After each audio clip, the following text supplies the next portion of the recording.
Is your iPhone's front camera not working? Don't worry, I've got you covered in this video.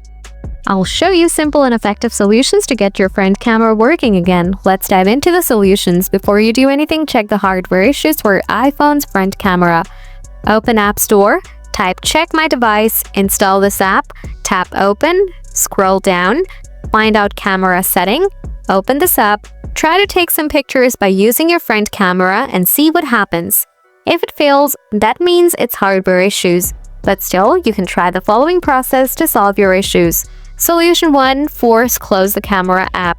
Swipe up from the bottom of the screen and pause in the middle on your iPhones without a home button, or double-click the home button on iPhones with a home button. Find the camera app and swipe up to close it. Reopen the camera app and check if the front camera is working.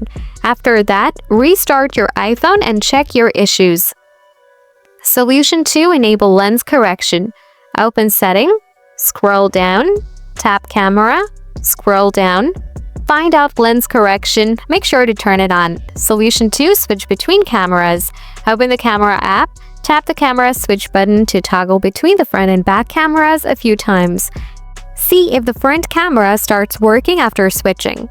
So that's how you can fix the issue with your iPhone's front camera not working. If this video helped, don't forget to hit the like button. Got any questions? Drop them in the comments below and I'll get back to you soon. Thanks for watching.